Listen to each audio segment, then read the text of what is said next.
To start with just the basic overview, what do you think your defensive line through camp so far? Really good. I have an older group. I have 4 seniors in the group, so doing more fine tuning with those guys. I'm doing a lot less organized, and there's a lot of player led stuff going on. So it's been good. Start with the older guys. Obviously, nobody's a starter yet, but the first group consists of seniors who've played a lot of football for you. So what do you think of Sean and Eddie and Fatormo? Sean has been. It's good to have him back going through practice. Obviously, he had the disposition last year going into the season, so it's good to have him on the field. I feel definitely sleeping better at night going into this first week. Fatormo's been doing a great job as an older guy. He's knows the system now. He's accustomed.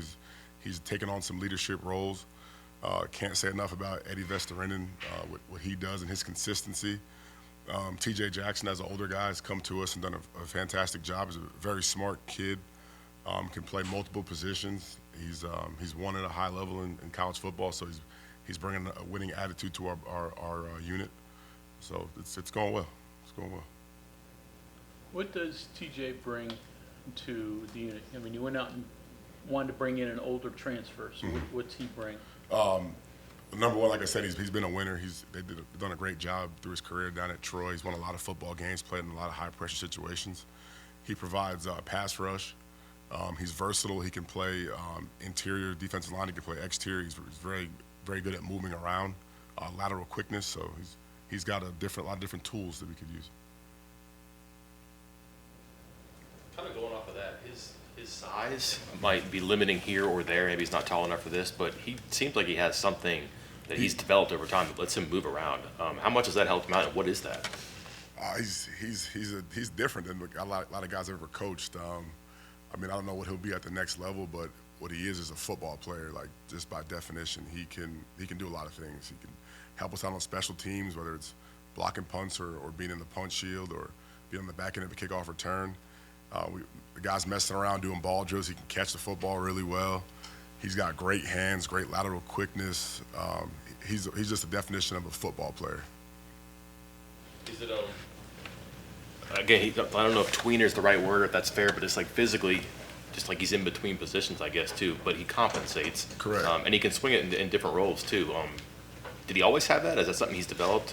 When I went back and watched his stuff when he was entered the portal, I mean, he's always kind of had a little bit of everything. He could play interior because he's got power, and he can play on the outside because he's got great ball get off too. Just a little short, but again, he's just a football player. The process of identifying guys that might be able to play another position, how does that present itself? Do you try to look at guys at different spots, or do you see something at drills or in something that says, hey, this is inside and this might go well outside? How do you go through everybody and determine that? Kind of look at just their athletic makeup, figure out what their strengths are first, and use those to exploit the offense, and then kind of as they're able to develop in the system and learn the stuff cognitively in the classroom, then I start moving them around. But I try to put guys in situations where they can be successful. Some of those things weren't apparent until they got into a game or into a live situation. You said, oh, wow, we've got to give him a shot elsewhere. For sure. Moving Eddie V around some, going into the bowl game last year, moving Asani Redwood different places.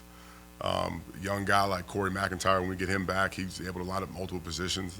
So again, it's kind of more so just using their strengths more so than really just trying to find areas to put them. I know Asani's hurt, but how much is he able to do? What's your hope for his return? He's not able to do anything necessarily live against the offense right now, but he's been doing all the drill work. He's been all the meetings and all the walkthroughs. He's old enough now where I think, and he's battled through injury before that, he'll be ready going into the first game. Is there any difference with leadership on the line? I mean, Sean's a quiet, kind of lead by example. Mm-hmm. Eddie's a foreigner. Is that just the veterans maybe? Yeah. Is there any communication issues, or what's the leadership situation? No communication issues. They all lead in their own ways, and more of them lead by example than anything. And like, I know Sean came in here the other day and snitched on me, but I tell him let me be the bad guy, and then those guys pick each other up. They don't need to take my lead on getting upset or being negative. I'll correct folks, and most time I tell them to be the good cop just to limit me. They drown me out. Have you had to change it all as a coach though when you don't have the Stills brothers? Like, Obviously, I mean, those cats, well, I only coach one of them, unfortunately. Oh, yeah. I mean, Dante's more of a self-starter, more of a juice guy. But, just having a great player like Dante makes you a better coach anyway, so, Talk a little bit about the interplay between the linebackers and the defensive line, and how they work together, and both on run stop and on pass rush. Yeah, so one of the great things we've been doing, myself and Coach Coons and Coach Cabral, is we've been doing a lot of meetings and walkthroughs together. Definitely hammering on that communication part. We got some new faces in the linebacker room stepping up, playing roles with having Josiah Trotter back and Reed Carrico. Ben Cutter's been there and Trey Lathan's been there, and I have 4 older guys. So again, it's more so about just being clean with it and trusting each other that we could do our jobs, because there's so much talent in the front that it's more about getting guys to communicate pre-snap and then doing your job post-snap, and I think we've got good chemistry there right now. How important is the defensive line's job of keeping the offensive lineman off the linebacker? Oh, it's ultimately important. I mean, that's our first job is to reset the line of scrimmage, no matter what. That's what we're looking to do every play, and then ball comes to your gap, or you make penetration through the line of scrimmage, and you go get the ball. But our ultimate job is to reset the line of scrimmage.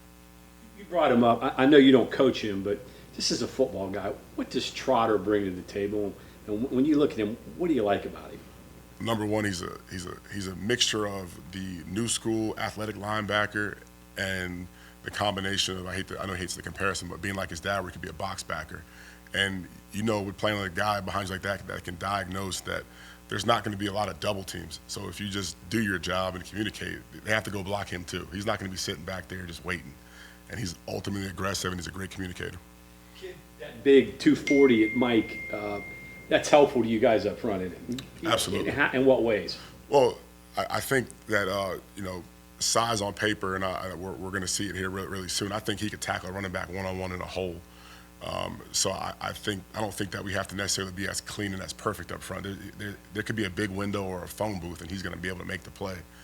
So guys don't have to worry about doing anything extra, And he's big enough where he could take on those big blockers, and you don't have to be, that helps you, doesn't it? Absolutely. I want to steal him sometimes and put him in that D end every now and then, Okay, thanks. you mentioned Coach Cabral. He's now been here a while. What has he brought to the staff, brought to you, different vibe than was there? He's got high energy. He's always talking. He's got great positive attitude. Me selfishly, he's been a D-line coach and a professional defensive lineman before. So I've been picking his brain and checking myself and growing in the game through his knowledge. And my guys love talking with him too. It's been great communication with him for third down stuff and learning pass rush. He's a great teacher. Sees the game. The 3-down defense wasn't my background coming into this deal, and he's been doing that for a long time. So I think he's been awesome as far as that for our front in general and our defensive coaching staff, and providing ideas, watching some of our tape from last year and adding some stuff to our packages and stuff. What's your evaluation of your young defensive linemen, a redshirt freshman and true freshman, and do you have to have one or two of those to be able to contribute this year to get to where you need to be? Absolutely. The redshirt guys are really hungry. Obviously, we're missing Corey this year, but the 3 freshmen we brought in are really hungry. Byerson, Nate Gabriel, and Elijah Kinsler are all hungry. They all want to play. They've all flashed in camp. They're still growing. We, I have a better answer for you on them going into it, but I'm very pleased with what I see so far. Zach Keith's doing very well. He's come back. He's healthy. He's more confident in himself. He's also made some plays, and he's done a good job pushing Sean too. Following up on Bob's question about interplay with the linebackers, with the kind of the scheme changes going from the banda to the spur and some of those changes there, how much did that affect your guys on the edge? I mean, is that a lot, or is it just, hey, getting used to where guys are lining up in their assignments? It's affected guys. It's allowed us all to be more versatile. I think there's some carryover in our defense. I think the only thing that we've had to work on is the different communication and where it's coming from on the field. It's been a little bit of a learning curve, but it's good because we have a bunch of Swiss Army knives out there on different sides of the ball, whether it's inside, outside, field, or boundary. Aubrey said you were going to help him with pass rush moves. Yep. How's that going? Good. He's crafty at blitzing. He's got something special to him coming off the edge of the nickel, and we're going to be in for a treat watching this year. He's very natural. He's another guy, Central Florida kid. He's another football player. I learned just as much from him as I'm teaching him, especially blitzing off of depth, where his eyes are at, things like that. It's good back and forth. When you see him playing that position and you start to realize, wow, there's something there. I don't know if it was just like goodwill to help him or if you were joking around, but he did seem interested in it. And do you just, I don't know, do you teach him rip moves, spin moves, or just stuff that's like particular to him? Can you tell him to do what a defensive end does? Yeah, at the point of contact, except for necessarily using power moves. At first, I started off asking him what he does because he's very good at dipping around blocks and very crafty. So I asked him naturally what his thought process is, and that's what I do with most pass rushers. It's kind of like a baseball pitcher. You don't really change people's arm angles or their motion and stuff. You try to make them efficient and give them change-ups and counters and sliders and stuff like that. Is there a natural advantage or something that you can actually weaponize coming from that depth and that angle that it's not like getting down in the stance and coming off the ball? There's acceleration or angles you can use too, I'm guessing. Absolutely, based on formation, coverage behind you, all different types of stuff. But some of it, I don't think Aubrey can necessarily say exactly what it did till you come back and watch it on the tape. He's that special. Is there any collective goal for the defensive line in general that you kind of have in your mind now that you look at to see whether it was successful, like a number of sacks or whatever? No, I'm not going to quantify it other than we want to be the most physical unit in the country. Same way we were talking in the spring, like the physicality is going to be our number one trait, our number one goal. And again, we have some of the top backs in the country, some of the top running attacks in the country that are going to come through the stadium. We're going to go on the road and play those guys. I've been focusing back to my guys about how we finished the Oklahoma State game, and we had a Heisman hopeful come in here and run the ball down our throat in the fourth quarter. You mentioned you're sleeping better, but are you really? You've got things at the house that probably keep you from sleeping. What's that like? I'm blessed. My daughter sleeps as of right now. Tonight's probably going to be terrible, but no, we are blessed. She sleeps 6-7 hours a night. So I've been waking her up at night to kind of get to spend some time with her, waking up early in the morning, to be honest with you. You mentioned the physical teams that you're facing. I think, what is it, 5 of the first 8 or top 25 teams in the Coaches Bowl? Yep. I mean, you got physical run teams. I mean, you got to get those guys in a mindset, right? Absolutely. And run defense is a mindset. I mean, can you consistently be in your gap? Are you tough enough to be in your gap? Are you going to strike people? Are you going to lay hands on people? Are you going to reset the line of scrimmage?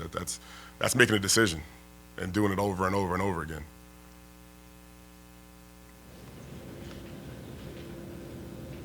Faturma in the middle. I would imagine after a year, he's probably pretty close, maybe even ahead of where he thought he would be. Yeah. He's from when he came in last season to the bowl game. I was really impressed with his work ethic and drive. As a kid, I've known for a long time, and now to see him push to potentially be a starter, and after what he did in the bowl game, I'm very excited what he's going to bring to the table in a more consistent role. How did you know him? When I was at James Madison, I recruited him in high school. Okay. The word on him was he was just like a big, strong guy, and maybe he'd be better suited in what you were doing on the defensive line. How did you explain that to him, and how has the shift worked for him? I didn't want to take anything away from him. Where he was coming from was more of a 4-down movements scheme, which is not necessarily beneficial for his skill set. I thought he was more of a straight line guy, and I just kind of showed him what I thought he could be, and obviously we had a relationship, but I just was saying, hey, this I think is your strengths, and I think taking his strengths, putting them on a piece of paper, taking what our defense was, and just kind of showing him, I think that this is kind of more what you're trending towards. Not that you can't do the other stuff. I just think you fit in more here, and it's worked to our advantage.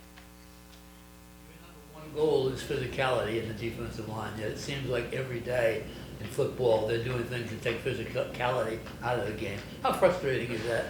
And how do you get it? Yeah, well, I mean, there's something in the game changes once a week, right?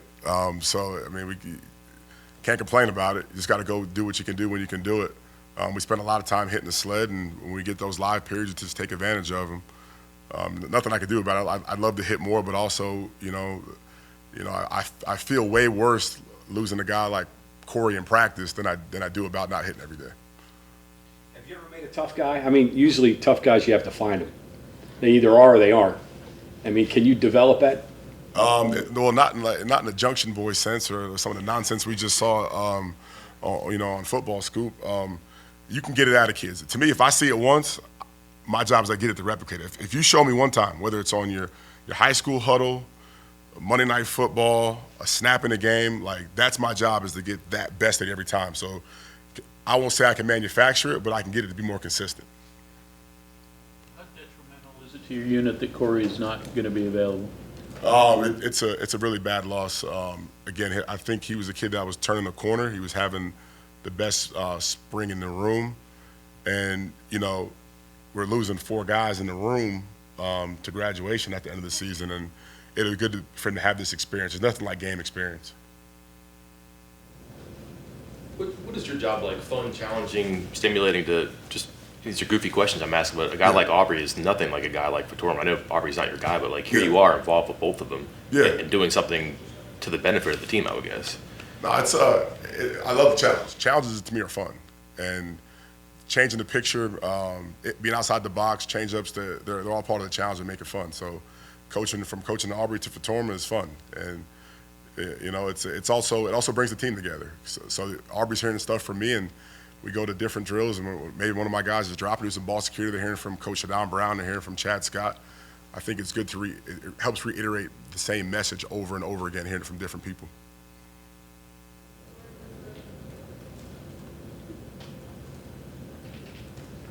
Okay, anything else, Coach?